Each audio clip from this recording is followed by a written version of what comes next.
കൃപയാലേ കൃപയാലേ കൃപയാൽ അനുദിനവും. എല്ലാവരും എഴുന്നേറ്റ് നിൽക്കുക. ബലഹീനതയിൽ ബലമേകി ബലവാനായോ നടത്തിടുന്നു. ബലഹീനതയിൽ ബലമേകി ബലവാനായോ നടത്തിടുന്നു. കൃപയാലേ കൃപയാലേ കൃപയാൽ അനുദിനവും. സ്തുതിക്കട്ടെ. ഹല്ലേലൂയ ഹല്ലേലൂയ. പരിശുദ്ധ പരമദിവ്യകാരുണ്യത്തിന് എന്നേരവും ആരാധനയും സ്തുതിയും പുകഴ്ചയും ഉണ്ടായിരിക്കട്ടെ. കർത്ത തിരുസന്നിധിയിലാണ് നമ്മളുള്ളതെന്ന് ആ ഓർമ്മ മനസ്സിൽ സൂക്ഷിക്കണം.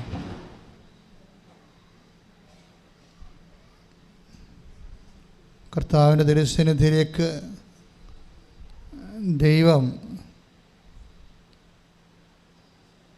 ഈ പ്രയാസത്തിൻ്റെ കാലത്ത് ദൈവം നിങ്ങളെ പ്രത്യേകം വിളിച്ചതാണെന്നും എപ്പോഴും ഓർക്കണം. രണ്ട് കാര്യം ഓർക്കണം. ഒന്ന്, കർത്താവിൻ്റെ തിരുസന്നിധിയിലാണ് നമ്മൾ എത്തപ്പെട്ടിരിക്കുന്നത്. അത് ദൈവം എന്നെ പ്രത്യേകം ഈ അഴിഞ്ഞ കാലത്ത് എന്നെ വിളിച്ചതാണ്.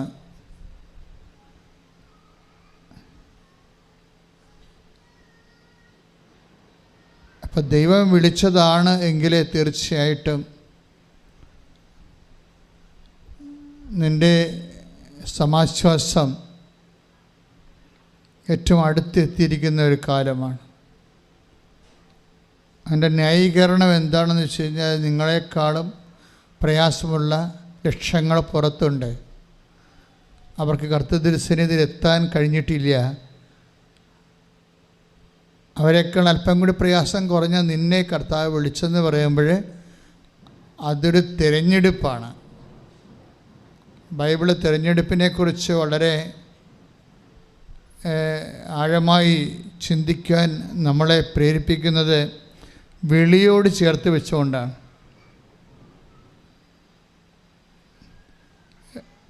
ദൈവം നേരിട്ട് വന്നിങ്ങനെ കൈകാട്ടി വിളിക്കത്തില്ലെന്ന് നമുക്കറിയാം. പക്ഷെ ദൈവം വിളിക്കുമെന്ന് നമുക്കറിയാം. ദൈവം വിളിക്കുന്നത് പലപ്പോഴും നമ്മൾ തിരിച്ചറിയണത് നമ്മൾ ദൈവതിരുസന്നിധിയിൽ വരുന്നതും വേദനയുടെ അടിസ്ഥാനത്തിലാണ്. ക്ലേശത്തിൻ്റെ, രോഗത്തിൻ്റെ, കടങ്ങളുടെ, പീഡകളുടെ, ഞെരുക്കത്തിൻ്റെ, ഇല്ലായ്മകളുടെയൊക്കെ ഒരടിസ്ഥാനത്തിലാണ്. അപ്പോൾ വേദന പലപ്പോഴും വിളിയായിട്ട് മാറാറുണ്ട്. വേദന തന്നെയാണ് വിളി. വേറൊരു വിളിയില്ല. നിനക്ക് എന്തെങ്കിലും തരത്തിലുള്ള വേദനയുണ്ടോ, അത് ദൈവവിളിയായിട്ട് നീ തിരിച്ചറിയണം.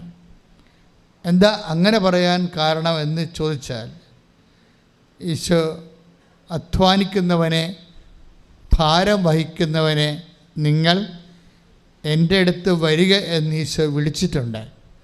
എന്തിനാണ് വിളിച്ചിരിക്കുന്നത് എന്ന് അവിടെ ആ വചനത്തിൽ പറയുന്നുണ്ട്. ഞാൻ നിങ്ങളെ ആശ്വസിപ്പിക്കാം. അതാണ് എല്ലാ ദൈവവിളികളുടെയും ഒരടിസ്ഥാനപരമായ ലക്ഷ്യം ആശ്വാസമാണ്. വിശുദ്ധ മത്തായി സുവിശേഷം 11:28-29 വചനങ്ങൾ. ശ്രുതികട്ടെ ഹല്ലേലൂയ. മത്തായി 11:28-29 തിരുവചനങ്ങൾ.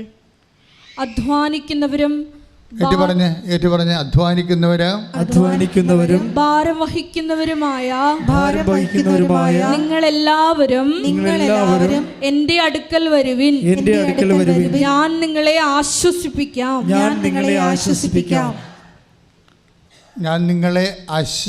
അപ്പം ആശ്വാസമാണ്. ഈ ആശ്വാസങ്ങൾ ബൈബിൾ നമ്മൾ പ്രാപിക്കുന്നത് അടയാളങ്ങളിലൂടെയാണ്. അടയാളങ്ങൾ എന്തു തന്നെയായാലും അതൊരു ആശ്വാസം നൽകുന്നതായിരിക്കണം. ഗുരുതരമായ നമ്മുടെ ജീവിത പ്രശ്നങ്ങൾക്ക് ആശ്വാസം നൽകുന്ന, അതായത് കൃപാസനം കാശിർവത്തിൽ നിന്ന് തേനൊഴുകാൻ തുടങ്ങിയെന്ന് പറയുന്നതിൻ്റെ അകത്തൊക്കെ വലിയ ആശ്വാസങ്ങളൊന്നുമില്ല. അത്തരം ആശ്വാസങ്ങളിലേക്ക് ഒരു പക്വതയാർന്ന വിശ്വാസി പോകുന്നത് ശരിയാണെന്ന് ഞാൻ കരുതണില്ല. കാര്യം വെച്ചാൽ അടയാളങ്ങൾ അത് അങ്ങനെയൊക്കെ ഒരു കാലം നമുക്കുണ്ടായിരുന്നു. ആ കാലമെല്ലാം കഴിഞ്ഞു. നമ്മൾ പക്വതയിലേക്ക് വളരുന്നത്. പത്രോസിൻ്റെ ഏറ്റവും വലിയ ലേഖനങ്ങളുടെ ഒരു കാഴ്ചപ്പാട് ആധ്യാത്മികത പക്വതയാണ്. ബാല്യപാഠങ്ങൾ പിന്നിട്ട് നമുക്ക് പക്വതയിലേക്ക് റീഡിറ്റ് ഹെബ്രായർ 6:1 തിരുവചനം. ഹെബ്രായ ലേഖനം 6:1 പറഞ്ഞോളൂ. അതിനാൽ ക്രിസ്തുവിന്റെ വചനത്തിന്റെ പ്രഥമ പാഠങ്ങൾ പിന്നിട്ട് നമുക്ക് പക്വതയിലേക്ക് വളരാം. പക്വതയാർന്ന ഒരു സാക്ഷ്യമാണ് ഉടമ്പടി സാക്ഷികളിൽ നിന്ന് വരേണ്ടത്, സാക്ഷ്യം ലഭിക്കേണ്ടത്. കാരണം ഇപ്പോൾ ഉടമ്പടി എടുക്കുന്ന ആൾക്കാർക്ക് പെട്ടെന്ന് അവർക്ക് നീ നടക്കേണ്ട വഴി നിൻ്റെ മുഖത്ത് നോക്കി ഞാൻ നിന്നെ ഉപദേശിക്കുമെന്ന് പറഞ്ഞിട്ടുള്ള വചനങ്ങളില്ലേ, അതെല്ലാം വാഗ്ദാനങ്ങളാണ്. 32:8 വായിച്ചോളൂ. സങ്കീർത്തനം. സ്തുതിക്കട്ടെ ഹല്ലേലൂയ.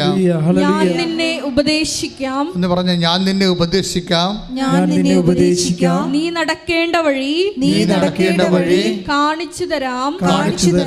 ഞാൻ നിന്റെ മേൽ ദൃഷ്ടി ഉറപ്പിച്ച് നിന്നെ ഉപദേശിക്കാം.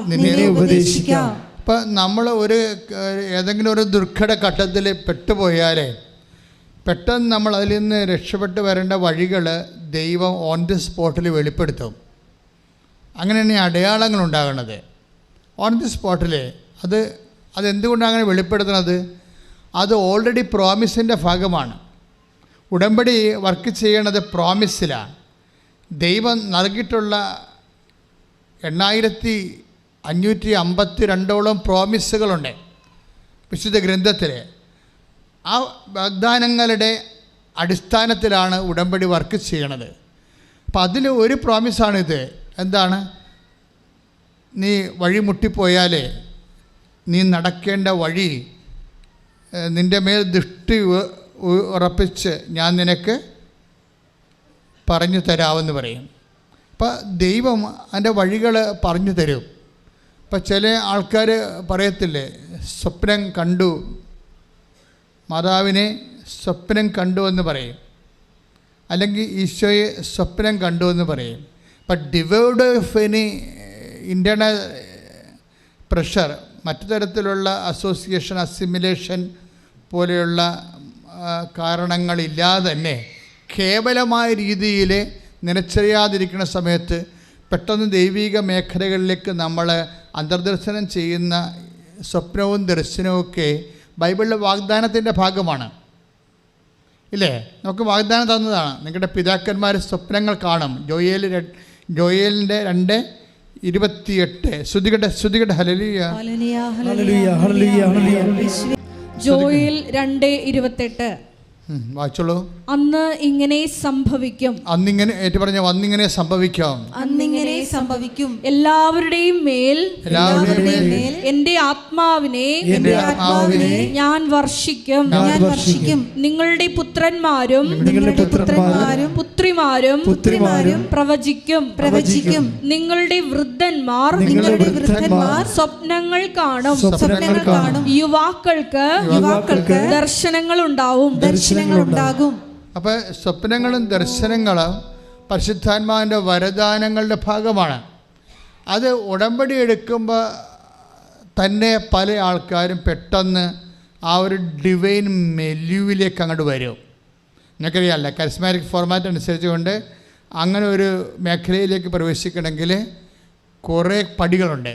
പ്രാരംഭ ധ്യാനം, വളർച്ചാ ധ്യാനം, അതിനുശേഷം ആന്തരിക സൗഖ്യധ്യാനം, അതിനുശേഷം പ്രാർത്ഥനാനുഭവ ധ്യാനം, 5ാമത്തെ ഘട്ടത്തിൽ വരദാനങ്ങളുടെ ധ്യാനം, കൗൺസിലിംഗ് കോഴ്സ്, ഇത്രയും സംഭവങ്ങളിലേക്ക് വരുമ്പോഴാണ് നമ്മൾ പൂർണ്ണമായിട്ട് ഒരു ഡിവൈൻ മെരീഡിലേക്ക് ഒരു വ്യക്തി എത്തിച്ചേരുന്നത്. പക്ഷേ ഉടമ്പടി എടുക്കുമ്പോൾ നിങ്ങളെ സത്യസന്ധമാണെങ്കിൽ, അത് പൂർണ്ണമായിട്ട് എടുക്കണമെന്നുണ്ടെങ്കിൽ ഈ പരിശുദ്ധാത്മാവിൻ്റെ വരദാനങ്ങളുടെ സ്വപ്നങ്ങളും ദർശനങ്ങളും അത് നീ നടക്കേണ്ട വഴിയായി നിൻ്റെ മുഖത്ത് നോക്കിയുള്ള ഉപദേശമായി സങ്കീർത്തനം 8:32 ജോയേൽ 2:28 പെട്ടെന്ന് നിങ്ങൾ ദൈവിക മേഖലയിലേക്ക് കടന്നു ചെല്ലണത് അനേകായിരങ്ങൾ ഇവിടെ സാക്ഷ്യം പറയുമ്പോൾ നമുക്ക് മനസ്സിലാകും ഉടമ്പടി മച്ച് മോർ ദാൻ ദാറ്റ് എന്ന്. അപ്പം അതാണ് പക്വതയെന്ന് പറയണത്. മനസ്സിലായില്ലേ? അതായത് നമ്മളെ ആധ്യാത്മികതയിൽ ഈടുവെപ്പുള്ളവരായിട്ട് വളർത്തണം. ഈടുവെപ്പുള്ള അതെന്തുമാത്രം ആധ്യാത്മികത ഈടുവെപ്പ് എന്ന് പറയുമ്പോഴേ സ്വാഭാവികമായിട്ടും നിങ്ങളെ കാണുന്ന ചില മൈന്യൂട്ടായിട്ടുള്ള ചില അടയാളങ്ങൾക്ക് അപ്പുറത്ത് അതിൻ്റെ ഒരു കാലം അങ്ങ് കഴിഞ്ഞു, എത്രയോ കാലം മുമ്പ് കഴിഞ്ഞു. നമ്മളെന്തിനാണ് പിന്നെയും പിന്നോട്ട് പോകണത്? ആധ്യാത്മികതയെ പിന്നോട്ടടിക്കരുത്, നമ്മൾ മുന്നോട്ടാണ് പോകേണ്ടത്. മുന്നോട്ട് പോകുമ്പോൾ എന്താ സംഭവിക്കണത്? അവൻ്റെ നാമത്തിൽ വിശ്വസിക്കുന്നവർക്കെല്ലാം പറഞ്ഞേ, അവന്റെ നാമത്തിൽ വിശ്വസിക്കുന്നവർക്കെല്ലാം കൃപയ്ക്ക് മേൽ കൃപ, കൃപയ്ക്ക് മേൽ കൃപ ലഭിച്ചിരിക്കുന്നു.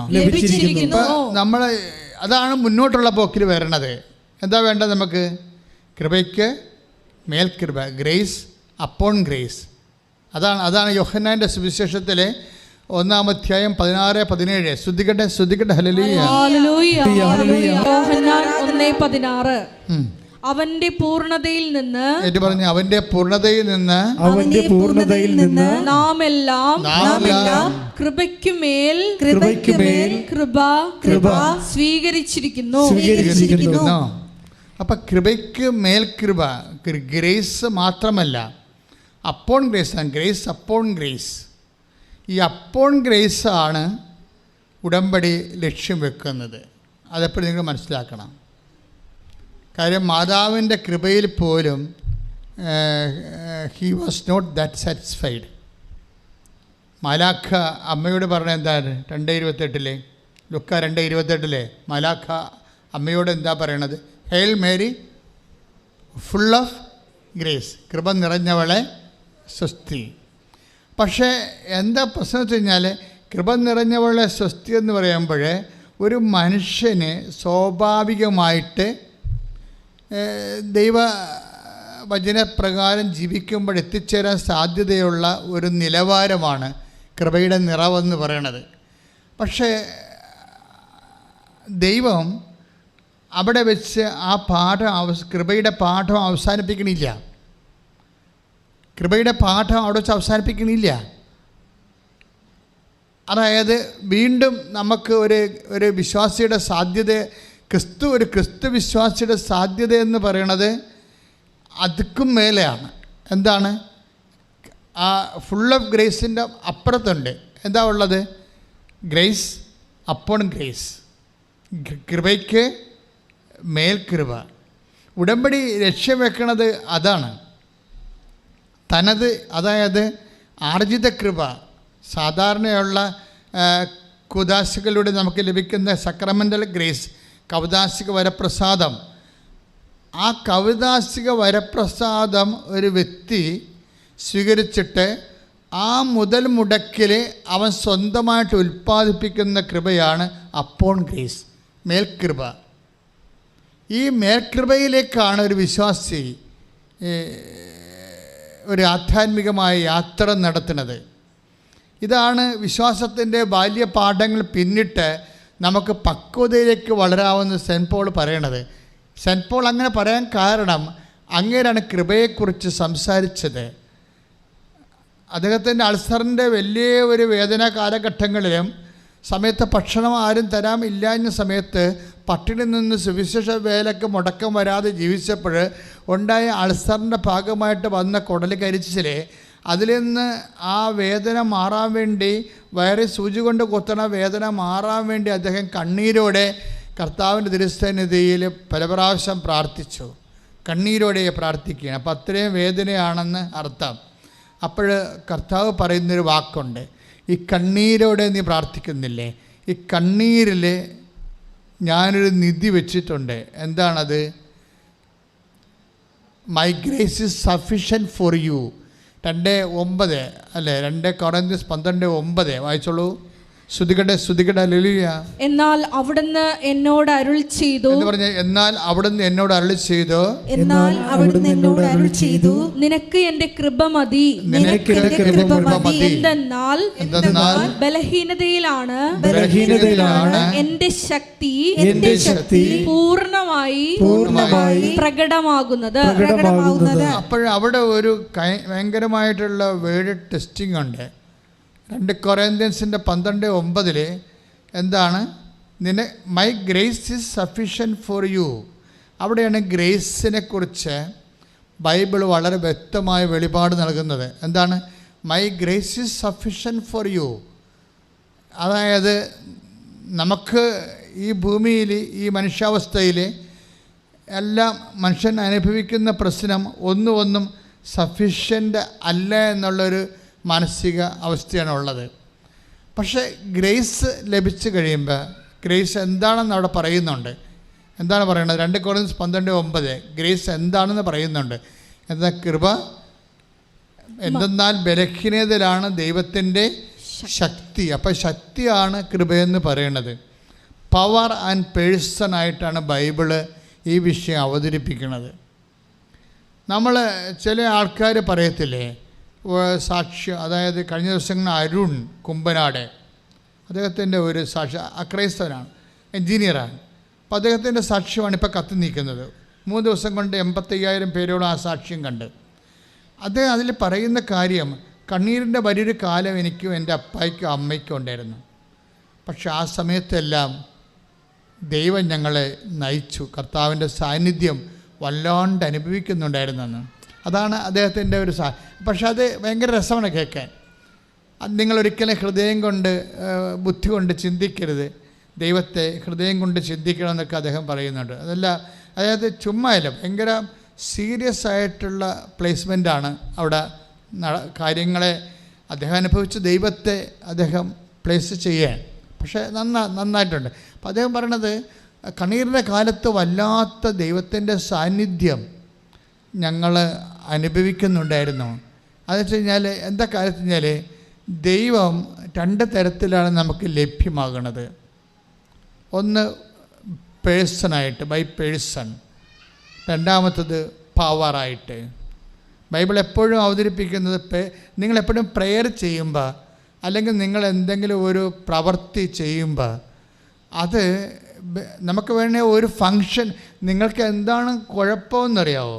ചിലർക്ക് എന്താ കുഴപ്പമെന്ന് വെച്ചാൽ, നിങ്ങൾ ആത്മാർത്ഥമായിട്ട് ഉടമ്പടിയിൽ വരുന്ന ഹോം വർക്കുകളൊക്കെ ചെയ്യുന്നുണ്ട് അല്ലേ? രോഗികളെ പോയി കാണുന്നു, കൃപാസനം പത്രം കൊടുക്കുന്നു, പ്രാർത്ഥിച്ച് കൊടുക്കുന്നു, കർത്താവിനെ അറിയിക്കുന്നു, അറിഞ്ഞവരെ ആഴപ്പെടുത്തുന്നു, വസ്ത്രമില്ലാത്തവർക്ക് നിങ്ങൾ വസ്ത്രം കൊടുക്കുന്നു. ഇതൊക്കെ നമ്മൾ ചെയ്യുന്നുണ്ട്. പക്ഷെ ചെയ്യുമ്പോഴുണ്ടാകുന്നൊരു ഒരു പ്രശ്നമുണ്ട്. ഇതെല്ലാം ഉദ്ദേശം വെക്കുന്ന ഒരു ഉദ്ദേശമുണ്ട്. എന്താണ് ഉദ്ദേശം? ഇതൊരു ഫങ്ഷനല്ല, പിന്നെന്താണ്? ഒരു മിഷനാണ്. നിനക്ക് ഈശോയോട് സ്നേഹമുണ്ടെങ്കിൽ, ഈശോ പറഞ്ഞില്ലേ 13:35 യോഹന്നാൻ്റെ സുവിശേഷം, ശ്രുതികട ഹല്ലേലൂയ. യോഹന്നാന്റെ സുവിശേഷം 13:35 നിങ്ങൾ പരസ്പരം സ്നേഹിക്കുവിൻ. ഒന്ന് പറഞ്ഞാൽ, നിങ്ങൾ പരസ്പരം സ്നേഹിക്കുവിൻ. ഞാൻ നിങ്ങളെ സ്നേഹിച്ചതുപോലെ നിങ്ങളും പരസ്പരം സ്നേഹിക്കുവിൻ. നിങ്ങൾക്ക് പരസ്പരം സ്നേഹമുണ്ടെങ്കിൽ നിങ്ങൾ എന്റെ ശിഷ്യന്മാരാണെന്ന് അതുമൂലം എല്ലാവരും അറിയും. എന്നെ സ്നേഹിക്കുന്നവൻ എൻ്റെ കൽപ്പന പാലിക്കും. അതിൻ്റെ ഭാഗമായിട്ട് ഈശോ പറഞ്ഞതാണ്, എന്നെ സ്നേഹിക്കുന്നവൻ എൻ്റെ കൽപ്പന പാലിക്കും. അപ്പോൾ നമ്മൾ ചെയ്യുന്ന സൽപ്രവർത്തികൾ, കൃപാവര പ്രവർത്തികളെല്ലാം ഒരു സ്നേഹത്തിൻ്റെ പ്രവൃത്തികളാണ്. ഒരു സ്നേഹത്തിൻ്റെ പ്രവൃത്തികളാണ് നമ്മൾ ചെയ്യുന്ന കൃപ. അപ്പോൾ ആ സ്നേഹം ഉണ്ടെങ്കിലാണ് അത് മിഷനാകത്തുള്ളൂ. അല്ലാതെ ഉടമ്പടി എടുത്തതാണ് ശരി, അപ്പോൾ ഇന്ന കാര്യങ്ങൾ ചെയ്യണം ശരി, അല്ലെങ്കിൽ കൗൺസിലിംഗ് ചെല്ലുമ്പോൾ അവർ പുതുക്കത്തില്ല ശരി, അതുകൊണ്ട് ഞാൻ ചെയ്യുന്നു ശരി, അത് ഫങ്ഷൻ എന്ന് പറയാം. അതിന് ഫങ്ഷനിൽ കൃപ വർക്കൗട്ട് ചെയ്യത്തില്ല. അതാണ് ഒരു കുഴപ്പം. നിങ്ങൾ ഫങ്ഷനാണ് ചെയ്യണമെന്നുണ്ടെങ്കിൽ അതിൽ കൃപ വർക്ക് ചെയ്യത്തില്ല. നമ്മൾ ചെയ്യേണ്ടത് മിഷനാണ് ചെയ്യേണ്ടത്. മിഷൻ എന്ന് പറയുമ്പോൾ ക്രിസ്തുവിനെ ഒരു വ്യക്തിയായി കണ്ട് സ്നേഹിച്ചിട്ട് ആ വ്യക്തിയുടെ വചനങ്ങൾ, എന്നെ സ്നേഹിക്കുന്നവൻ എൻ്റെ കൽപ്പന പാലിക്കും. ആ വചനം വായിച്ച് ശ്രുതികട ഹല്ലേലൂയ.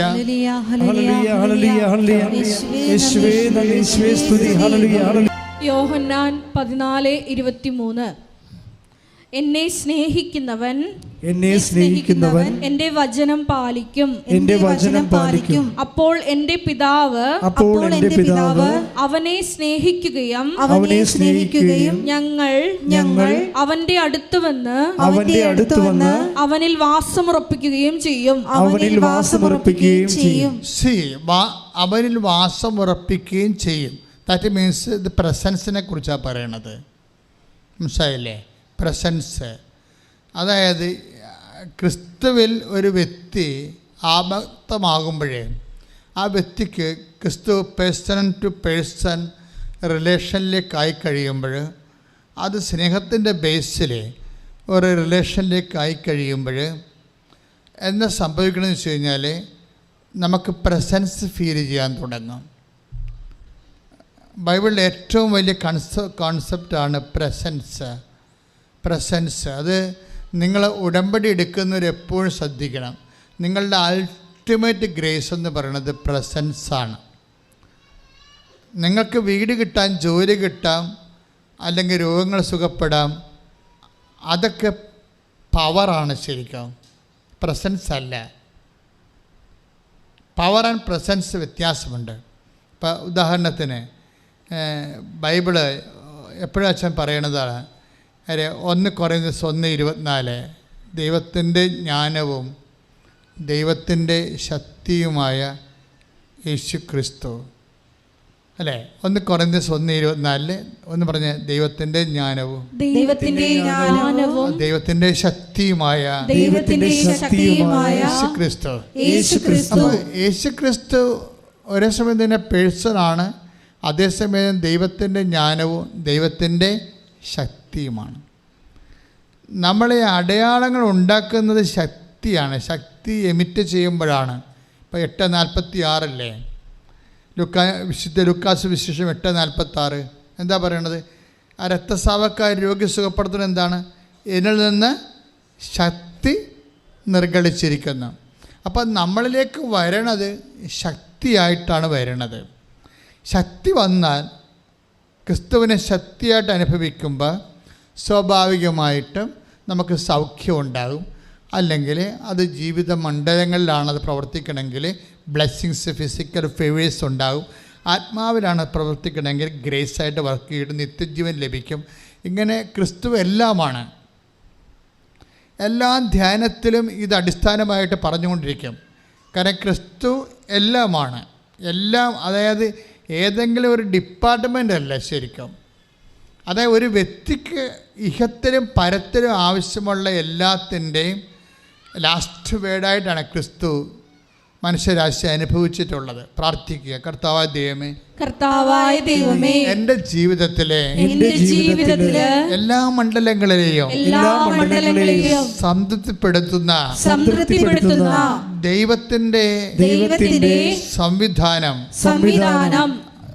ക്രിസ്തുവിനെ എന്നിൽ അഭിഷേകമായി നൽകണമേ.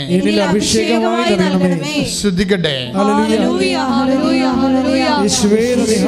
ഇപ്പൊ അതായത് ഉടമ്പടിയുടെ അൾട്ടിമേറ്റ് എയിമിലേക്കാണ് നമ്മൾ ഇപ്പോൾ സഞ്ചരിച്ചുകൊണ്ടിരിക്കുന്നത്. അതിൽ 2 കാര്യങ്ങളുണ്ടെന്ന് പറഞ്ഞ്, ഒന്ന് ജീസസ് ഒരേ സമയം തന്നെ പേഴ്സൺ ആൻഡ് പവറാണ്. ആദ്യത്തെ അലോട്ട്മെൻറ്റ് പവറാണ്, സെക്കൻഡ് അലോട്ട്മെൻറ്റ് പേഴ്സൺ. പവർ കിട്ടിക്കഴിഞ്ഞപ്പോൾ തന്നെ പോയി കളയരുത്. പേഴ്സൺ വരുന്നുണ്ട്, അതെപ്പോഴും വെയിറ്റ് ചെയ്യണം. പവർ എന്ന് പറയുമ്പോൾ അത് ഇപ്പോൾ ബോഡിയിൽ വരുന്ന പവർ അടിച്ചു കഴിഞ്ഞാൽ അത് ഹീലിംഗായി മാറും. ഇപ്പം എന്തും ആൾക്കാർ ഇപ്പോൾ ഉടമ്പടിയിലെ സൗഖ്യത്തിന് ജസ്റ്റ് 3 minutes മതി. ഇപ്പോൾ സാക്ഷ്യം കേൾക്കുമ്പോൾ നമുക്ക് മനസ്സിലാകും. എനിക്കറിയത്തില്ലായിരുന്നു. സാക്ഷ്യം കേൾക്കുമ്പോൾ നമുക്ക് മനസ്സിലാകും. Only 3 minutes prayer. അതിനുള്ളിൽ അല്ലാതെ വാരിക്കെട്ടി 2 മണിക്കൂർ 1.5 മണിക്കൂർ പ്രാർത്ഥനയില്ല. Just 3 minutes prayer. കാര്യം ഉടമ്പടിയുടെ ബേസിലാണ് ആ പ്രെയർ ചെയ്യണത്. അപ്പോൾ നമുക്ക് തന്നെ മനസ്സിലായിട്ടില്ല ഉടമ്പടിക്ക് എന്തുമാത്രം റേഞ്ചാണുള്ളതെന്ന്. ഇതിങ്ങനെ ഓരോ ആൾക്കാർ ഓരോ ദിവസവും ഇങ്ങനെ സാക്ഷ്യം ചൊരിയുമ്പോഴല്ലേ നമുക്ക് മനസ്സിലാവണത്. ഇത് നമ്മളൊന്നും പിടിച്ചാൽ ഇത് നിൽക്കത്തില്ല, അത് വേറെ ഒരു ലോകത്തിലാണ് നമ്മളെ കൊണ്ട് എത്തിക്കുന്നത്. എല്ലാ മനുഷ്യരുടെയും എല്ലാ വിഷയങ്ങളല്ലേ, ക്രിസ്തു എല്ലാമാണെന്ന് പറഞ്ഞാൽ കറക്റ്റല്ലേ ഉടമ്പടിയിലൊക്കെ മനസ്സിലാകണത്. എല്ലാ മനുഷ്യരുടെയും എല്ലാ വിഷയങ്ങളിലേക്കുമാണ് ക്രിസ്തു സഞ്ചരിച്ച് പവറായിട്ടും വ്യക്തിയായിട്ടും എത്തണത്. അപ്പോഴേ ഉടമ്പടിയിലെ ലക്ഷ്യം എന്താണ്? അതായത് അവിടുന്ന് തൻ്റെ ജനങ്ങളുടെ അവരുടെ പാപങ്ങളിൽ നിന്ന് മോചിക്കുമെന്നാണ് മാലാഖ പ്രവചിക്കുന്നത്. അവിടുന്ന് തൻ്റെ ജനങ്ങളെ അവരുടെ പാപങ്ങളിൽ നിന്ന് മോചിക്കും എന്നാണ് മംഗളവാർത്തയിൽ മാലാഖ മറിയത്തോട് പറയണത്. പക്ഷേ ക്രിസ്തു പിറന്നു കഴിഞ്ഞ് ശമയോൻ ദീർഘദർശി പറയണത് എന്താണ്? എല്ലാ മനുഷ്യർക്കും വേണ്ടി ഒരുക്കിയിരിക്കുന്ന രക്ഷ ഞാൻ എൻ്റെ കണ്ണുകൊണ്ട് കണ്ടിരിക്കുന്നു.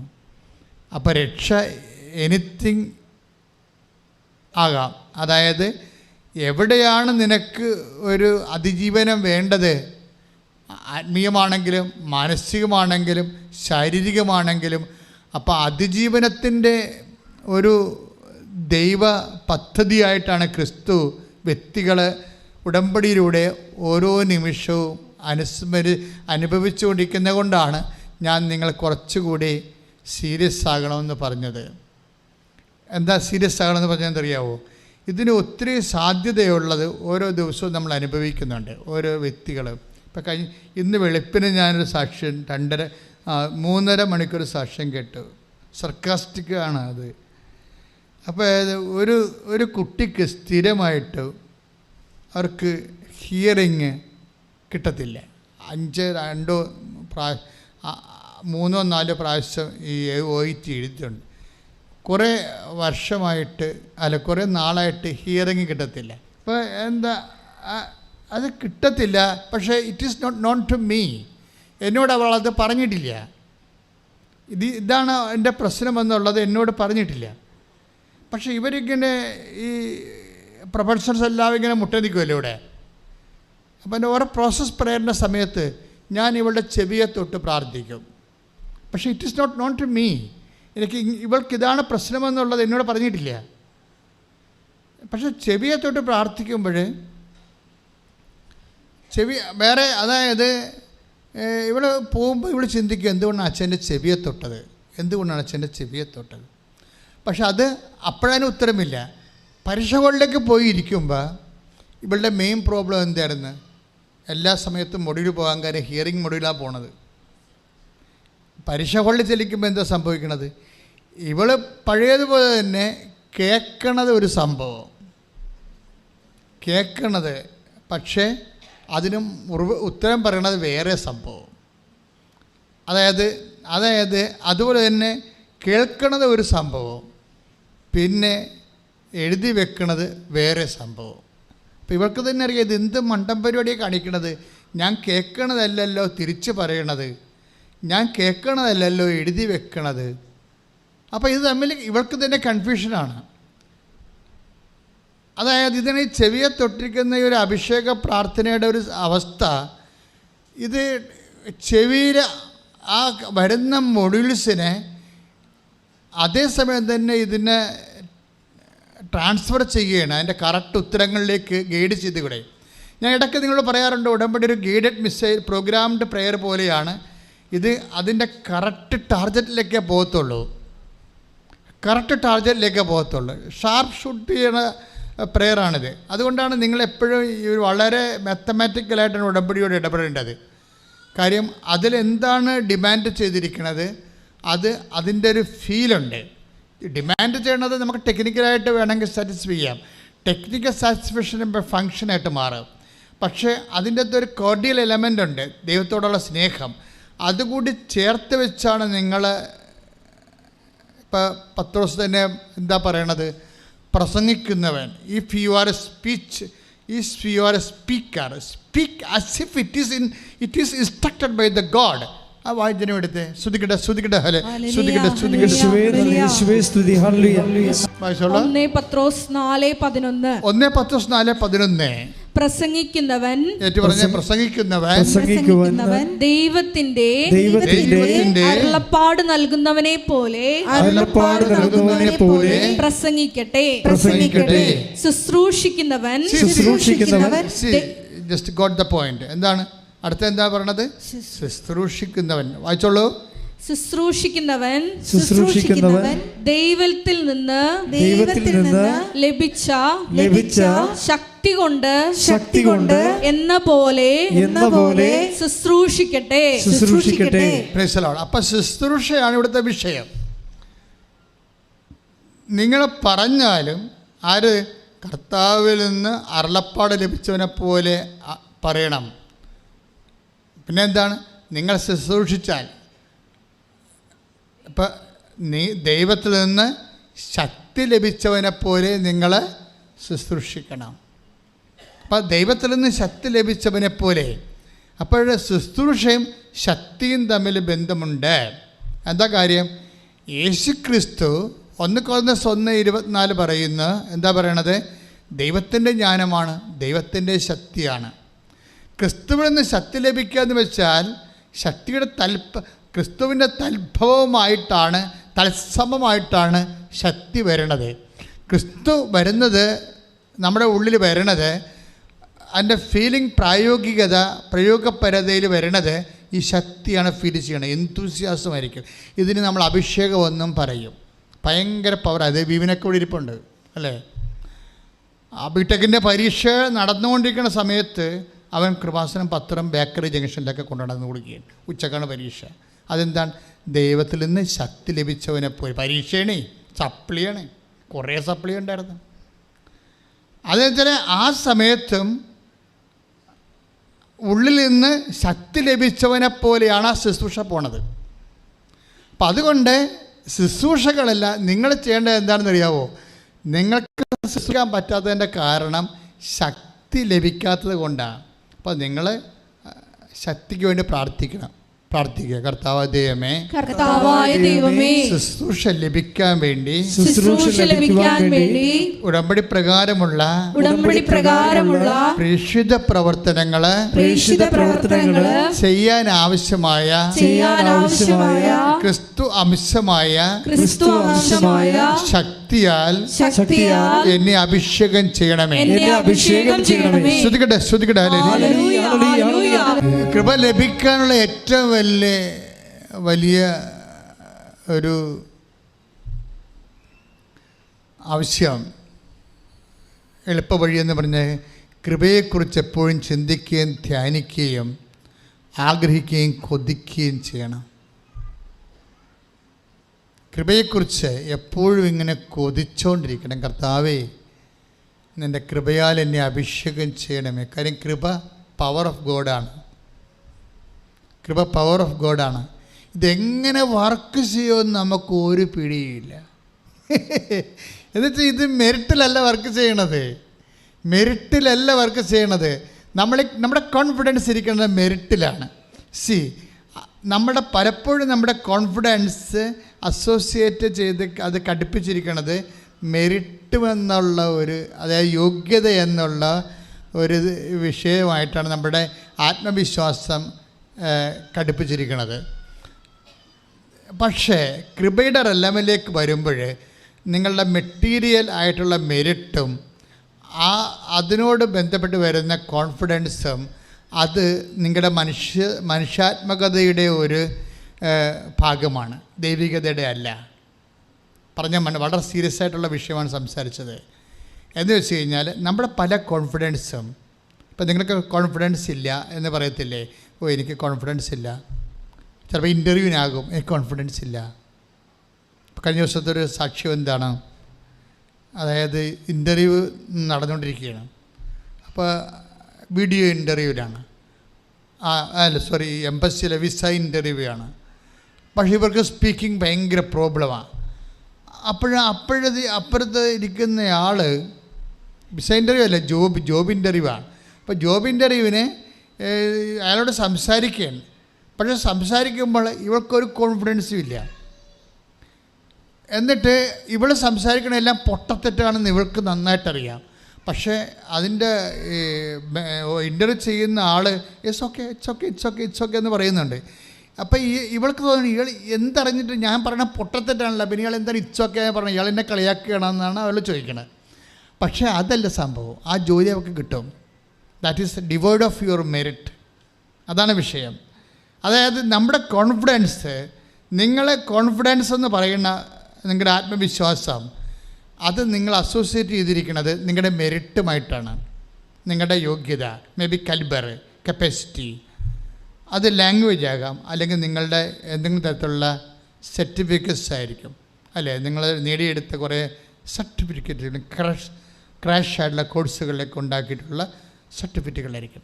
അതാണ് നിങ്ങളുടെ കോൺഫിഡൻസ് എന്ന് പറയുന്നത്. പക്ഷെ നിങ്ങളുടെ കോൺഫിഡൻസ് നിങ്ങൾ നേടിയെടുത്ത നിങ്ങളുടെ മനുഷ്യ ശക്തിയിൽ അടിസ്ഥാനപ്പെടുത്തിയുള്ള നിങ്ങളുടെ നേട്ടത്തിനേക്കാൾ ഉപരി ബിബ്ലിക്കൽ കോൺഫിഡൻസ് വർക്കൗട്ട് ചെയ്യണത് നിങ്ങളിൽ വസിക്കുന്ന ദൈവത്തിൻ്റെ സാന്നിധ്യത്തിലാണ്. കൈയടിച്ച് കർത്താനത്തോടെ. അപ്പോൾ നമ്മളുടെ ആത്മവിശ്വാസം വർക്ക് ചെയ്യണത് നമ്മുടെ യോഗ്യതയിലല്ല, മറിച്ച് കർത്താവിൻ്റെ വാഗ്ദാനങ്ങളിലുള്ള വിശ്വാസത്തിലായിരിക്കണം. സങ്കീർത്തനം 44:3 എന്താ പറയണത്? അവരെ നാട് പിടിച്ചടക്കിയത് വാളുകൊണ്ടല്ലെന്ന്. ഭയങ്കര വചനമാണ്. ഞാൻ വെളുപ്പിനെ 3 മണിക്ക് എഴുന്നേറ്റപ്പോൾ ആ സമയത്തുള്ള പ്രാർത്ഥന കിട്ടിയ വചനങ്ങളാണ് ഈ പറഞ്ഞുകൊണ്ടിരിക്കണതൊക്കെ. അതായത് അവർ നാട് പിടിച്ചടക്കിയത് വാളുകൊണ്ടല്ല. പിന്നെ എന്താണെന്ന് സങ്കീർത്തനം പറയുന്നുണ്ട്. സങ്കീർത്തനം 44:3 വായിച്ചോളൂ. വാളുകൊണ്ടല്ല അവർ നാട് പിടിച്ചടക്കിയത്, കരമ്പലം കൊണ്ടല്ല അവർ വിജയം വരിച്ചത്. എന്ന് പറഞ്ഞ വാളുകൊണ്ടല്ല അവർ നാട് പിടിച്ചടക്കിയത്, കരബലം കൊണ്ടല്ല അവർ വിജയം വരിച്ചത്. പിന്നെ എന്തുകൊണ്ടാണ് സങ്കീർത്തനം പറയുന്നുണ്ട്? പറഞ്ഞോളൂ, വായിച്ചോളൂ താഴേക്ക്. അവിടുത്തെ വലത് കൈയും അവിടുത്തെ വലത് കൈയും ഭുജവും മുഖപ്രകാശവും കൊണ്ടത്രേ അങ്ങ് അവരിൽ പ്രസാദിച്ചു. കണ്ടോ? അവർ നാട് പിടിച്ചടക്കിയത് എങ്ങനെയാണ്? നാട് പിടിച്ചടക്കുകയോ പരീക്ഷ ജയിക്കുകയോ അല്ലെങ്കിൽ വസ്തു ലേലത്തിൽ പിടിക്കുകയോ കേസ് ജയിക്കുകയോ അല്ലെങ്കിൽ വിവാഹം കഴിക്കുകയോ മക്കൾ ജനിക്കുകയോ ചെയ്യുന്നതിന് 2 ഫോർമാറ്റ് ഉപയോഗിക്കാം. സ്വാഭാവികമായ എല്ലാവർക്കും ഉള്ള ഒരു ജനറൽ ആയിട്ടുള്ള ഒരു ഫോർമാറ്റ് ഉപയോഗിക്കാം. പക്ഷേ നീ ജനറൽ കമ്പാർട്ട്മെൻറ്റിൽ വരുന്ന ആളല്ലല്ലോ. നിന്നെ ക്രിസ്തു സ്പെഷ്യൽ കമ്പാർട്ട്മെൻറ്റിലേക്ക് മാറ്റിയില്ലേ? അവൻ നിൻ്റെ വില കൊടുത്തു കഴിഞ്ഞപ്പോൾ നിൻ്റെ വീണ്ടെടുത്തപ്പോൾ കൈയിടിച്ച് കർത്താവ്. അപ്പം ക്രിസ്തുവിൽ വിശ്വസിക്കുന്നവൻ ഈ ജനറൽ കമ്പാർട്ട്മെൻറ്റിൽ നിന്ന് മാറുകയാണ് കേട്ടോ, സ്പെഷ്യൽ കമ്പാർട്ട്മെൻറ്റിലേക്ക് വരിക. അതുകൊണ്ട് ബൈബിള് പറയും ക്രിസ്തുവിലായിരിക്കുന്നവൻ പുതിയ സൃഷ്ടിയാണെന്ന്. സൃഷ്ടി തന്നെ മാറിപ്പോയതാണ്. ശ്രദ്ധിക്കട്ടെ. Hello, take the bad.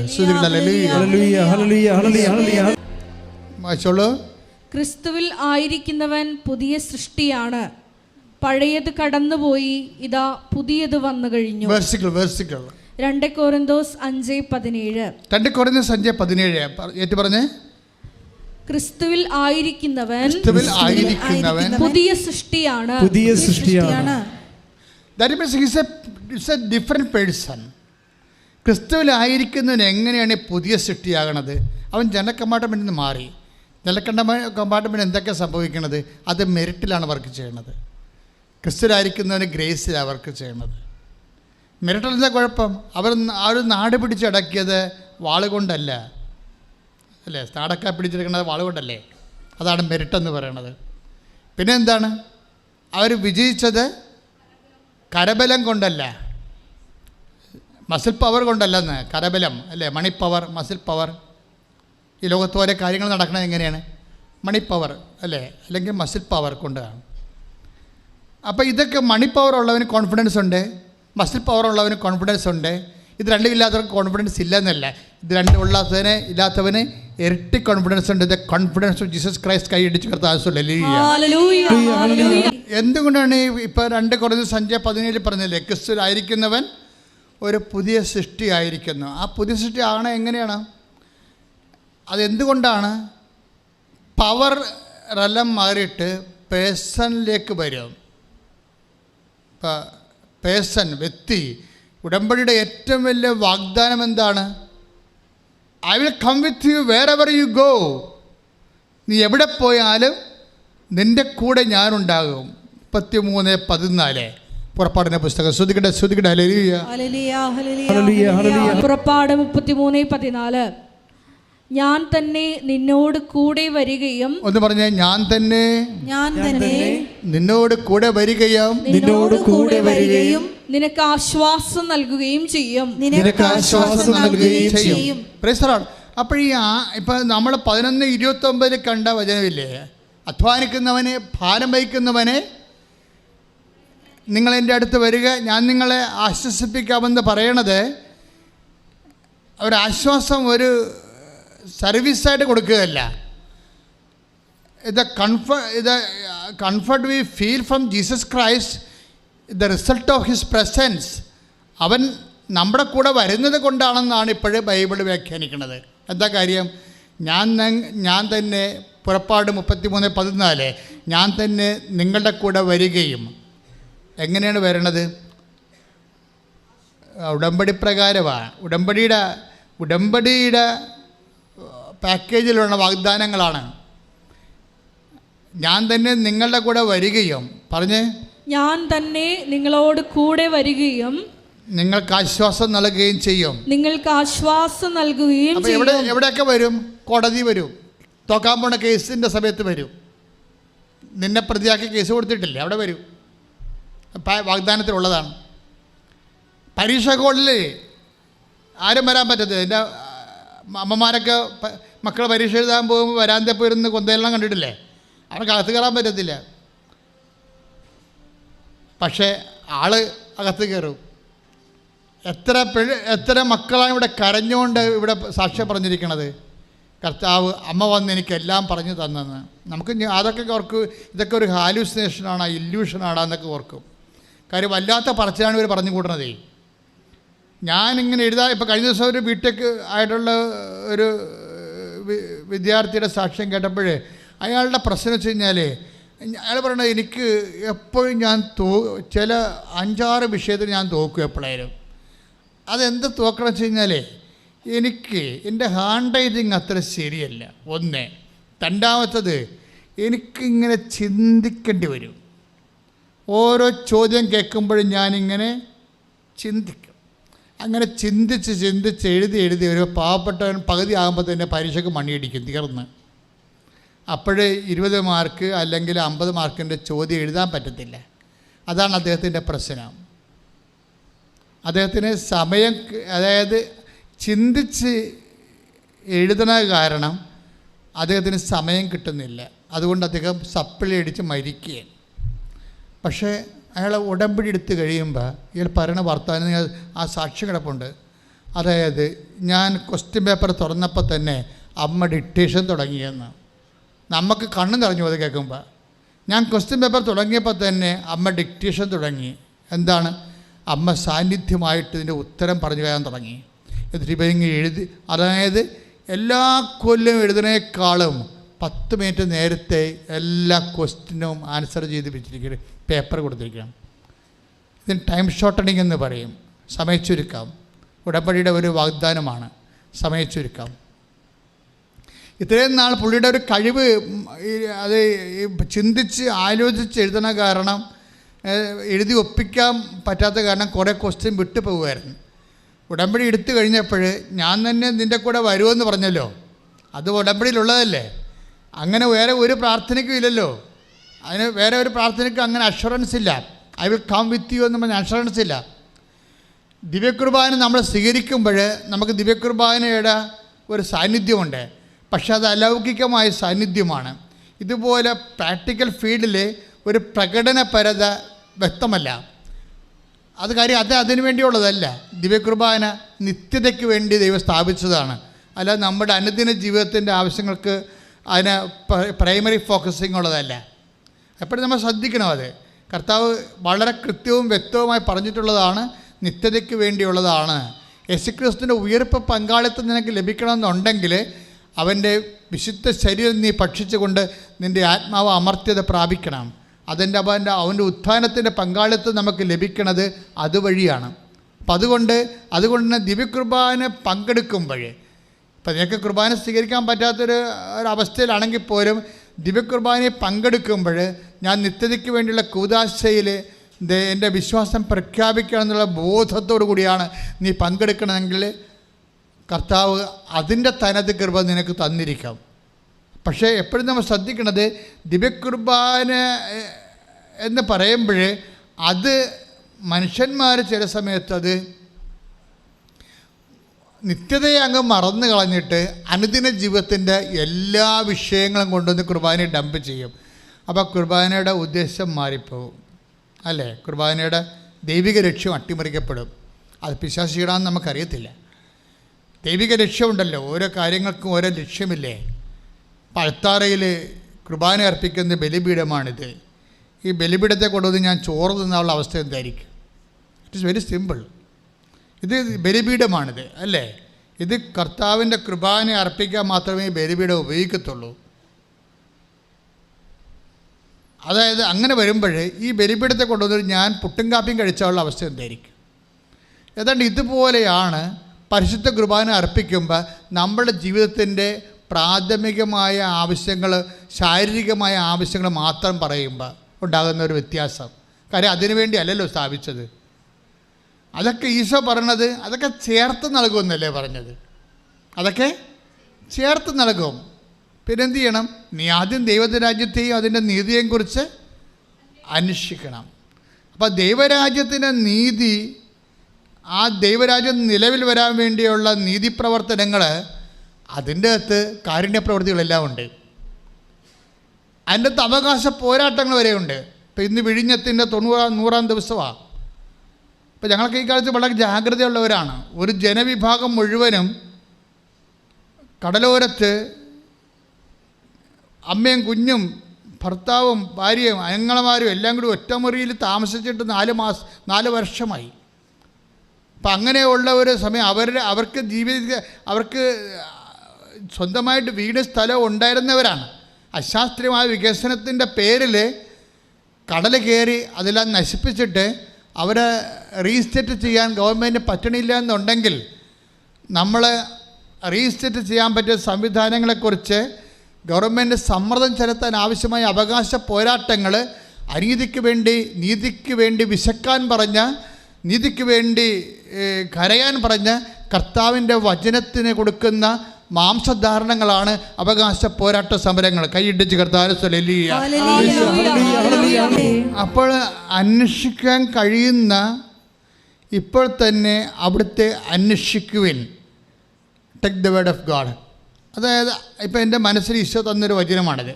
അതായത് കർത്താവ് അടുത്തെത്തിയിരിക്കുന്ന, അവിടുത്തെ അന്വേഷിക്കാൻ കഴിയുന്ന ഇപ്പോൾ തന്നെ അവിടുത്തെ അന്വേഷിക്കുവിൻ. ഉടമ്പടി എന്ന് പറയണത് അതിൻ്റെ അൾട്ടിമേറ്റ് റിസൾട്ട് പ്രസൻസ് ഓഫ് ഗോഡാണ്, ദൈവത്തിൻ്റെ സാന്നിധ്യമാണ്.